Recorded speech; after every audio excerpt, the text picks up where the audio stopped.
Assalamualaikum warahmatullahi wabarakatuh. Waalaikumsalam warahmatullahi wabarakatuh. Terima kasih kita ucapkan kepada kawan-kawan kita yang berhadir di tempat yang sangat berbahagia di tengah-tengah kita karena saudara kita nangganya Pak Agus sebelah kiri kayaknya berasal dari Agus Salim, berasal dari PKBM Penghati di Kabupaten Aceh Barat.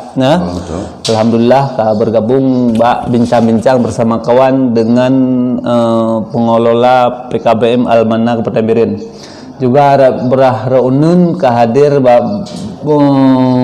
abang kita Bapak Sumardi ya. Pak Sumardi ganyan merupakan pengelola PKBM di wilayah Aceh Selatan ya. PKBM Al-Faris ya, berarti untuk wilayah-wilayah selatan. Bila-bila warga-warga yang putus sekolah, salah satu tempat untuk menyambung pendidikan adalah di PKBM Barat Selatan, yaitu PKBM Al-Faris. Oke Bang, terima kasih kesempatannya. Dalam halnya bacut kon persoalan hanya bincang-bincang. Yang pertama, kiban keadaan di wilayah Abang. Kibankah keadaan warga belajar Abang? Alanya kiban tanggapan masyarakat di seputaran Abang terhadap PKBM Abang yang Abang jalankan. Mungkin Nyan untuk pertama kamu persilakan. Alhamdulillah dan terima kasih kepada sahabat Lun Tengku Sulaiman sebagai pengelola PKBM Al-Manna di Kabupaten Biren. Mengenai tentang masalah keberadaan PKBM Al-Faris di Aceh Selatan, alhamdulillah akhir-akhir ini semakin meningkat dan semakin ada rasa kepercayaan dari masyarakat sekitar. Terbukti pada hari ini sebenarnya kalau dari segi merekrut peserta itu oleh Dinas Pendidikan telah membagi zona,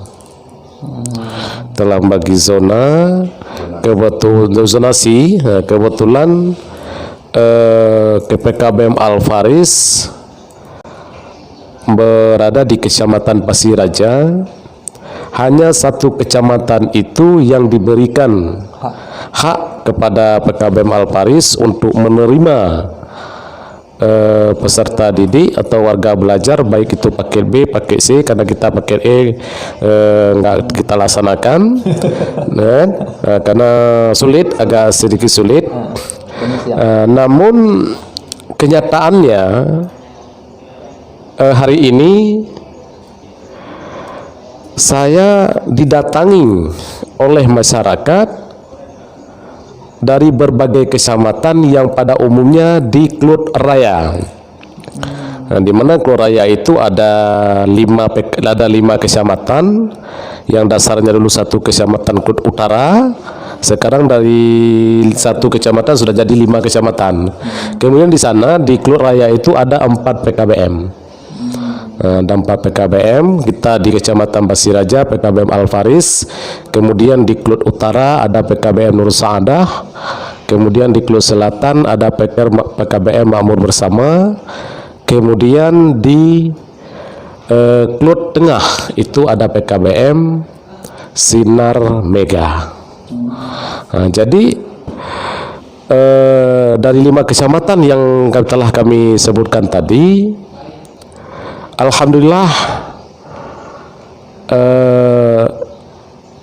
kepercayaan masyarakat untuk PKBM Al-Faris bukan hanya saja yang ada di Kecamatan Pasir Raja, malah ada dari Kecamatan Klut Selatan, Klut Utara, Klut Tengah, Klut Timur, dan malah ada dari Kecamatan Tepat Tuan dan Kecamatan Samadua. Berarti untuk wilayah Barat Selatan sudah diimplementasikan mengenai zonasi. Iya, zonasi. Apakah itu zonasi umum atau hanya untuk untuk PKBM atau hanya untuk SD. Sebagaimana bahwa di tempat kami juga di Kabupaten Biren telah diimplementasikan zonasi. Tetapi kalau di Biren hanya difokuskan dulu ini implementasi dasar ya. Ini hanya semata-mata untuk SD.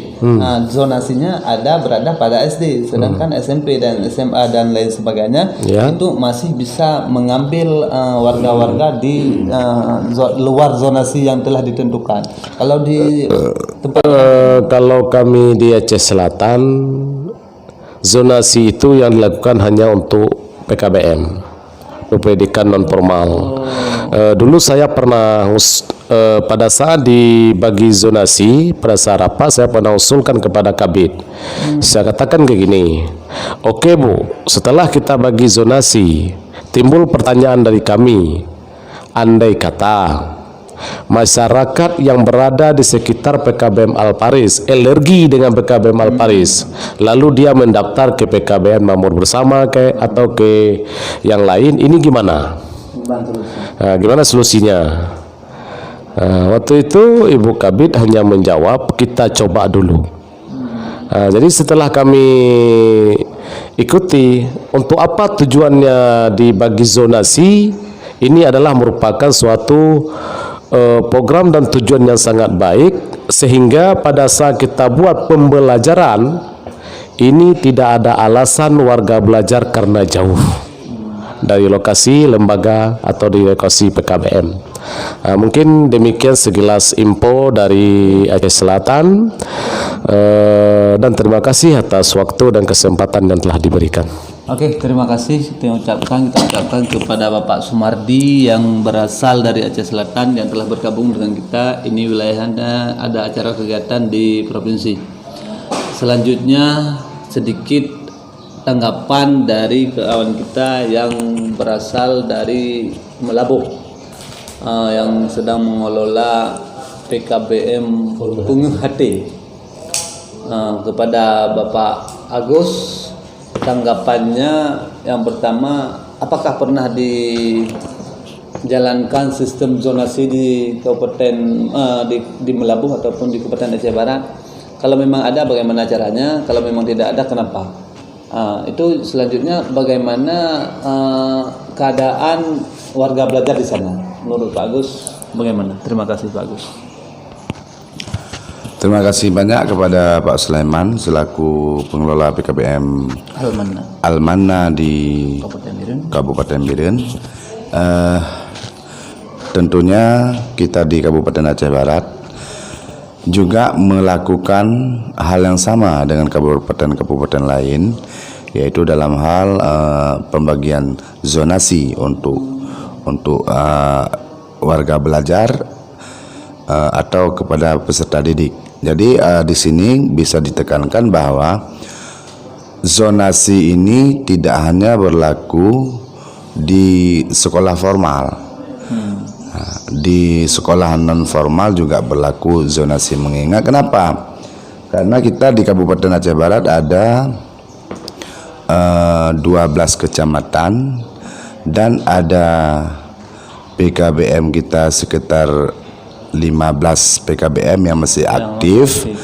Maka untuk meringankan beban warga belajar dulu, untuk meringankan beban warga belajar, maka warga belajar diharapkan untuk mendaftar ke PKBM terdekat. Nah, jadi zonasi ini berlaku secara reguler, secara keseluruhannya. Jadi PKBM ini adalah tempat masyarakat untuk menjalankan pendidikannya, sehingga tidak mengeluarkan biaya yang terlalu besar. Oke, zonasi tersebut diberlakukan sebagaimana di Aceh Selatan itu dikhususkan kepada PKBM ataupun pendidikan kesetaraan, tetapi sedangkan di Kabupaten Biren diimplementasikan kepada SD. Bagaimana dengan Melabuh? Apakah di semuanya dari pendidikan SD sampai SMA paket? Ya, semua. Jadi kalau di Kabupaten Aceh Barat kita juga pernah ikut dalam hal penentuan zonasi, baik di tingkat TK, SD, SMP, SMA dan paket. Kenapa? Yang pertama di Kabupaten Aceh Barat ini kan desanya atau kampungnya itu jauh-jauh. Kemudian tingkat taraf hidup masyarakatnya itu ekonominya lemah, ya. Jadi ekonominya lemah, maka sangat cocok untuk pemerataan siswa ataupun warga belajar. Kalau di SMA seperti di Kabupaten Aceh Barat di Kecamatan Waila itu ada SMA Waila 2 SMA, di Waila Timur ada 1 SMA. Jadi ketika Waila Timur dengan Waila ini dekat, karena Waila Timur ini adalah sekolah terpencil atau daerah zonanya itu di daerah pedalaman, kalau tidak dibagi zonasi maka sekolah itu akan mati. Kenapa mati? Semua siswa lulusan SMP itu mengejar sekolah yang unggul atau sekolah yang populer, sehingga sekolah-sekolah yang ada di pelosok-pelosok tidak disentuhnya lagi. Oke, Pak Agus, mengenai zonasi ya kan? Ketika diberlakukan zonasi, imbas terhadap longga Bapak gimana? Maksudnya begini, apakah sebelum ditentukan zonasi kita bebas mengambil warga di sana di sini, ya kan? Tetapi ketika diberlakukan zonasi itu kan pemerataan warga. Itu imbasnya terhadap lembaga Bapak gimana? Apakah lebih memajukan lembaga ataupun lebih menurunkan lembaga? Baik, kalau secara keuntungan atau imbas daripada program ataupun pelaksanaan jalur zonasi ini, Waalaikumsalam warahmatullahi wabarakatuh, tidak terlalu signifikan perubahannya. Kenapa? Karena di dalam dapodik kita di PKBM belum ada penentuan zonasi yang khusus. Jadi kalau SMA SMP itu sudah ada sistem yang harus mengklik zonasi itu dibuktikan dengan alamat. Jadi di PKBM itu belum masuk ke situ Pak kita. Jadi masih, makanya walaupun zonasinya sudah kita berlakukan, namun secara sistem belum berjalan sebagaimana sebagaimana mestinya. Ya, betul. Makanya ya, kenapa di SMA kami kemarin SMA pada saat pendaftaran 2020 ini, seandainya zonasi itu tidak dilaksanakan programnya, maka mungkin SMA yang ada di pelosok paling ada murid 5 orang. Tapi begitu diberlakukan zonasi, bertambahlah siswa dari targetnya 5 orang, ada siswa sekitar 25 orang. Jadi itu ada untungnya. Dan juga PKBM juga seperti itu. PKBM sekarang warga belajar bukan melihat dari PKBM-nya terdekat terjauh, di mana senangnya dia. Kalau warga belajar di mana senangnya dia, bagaimana cara pelayanannya kita selaku pengelola. Kalau dia sudah sama kita, kenapa enggak di jauh kali misalnya di Abdiah, di tempat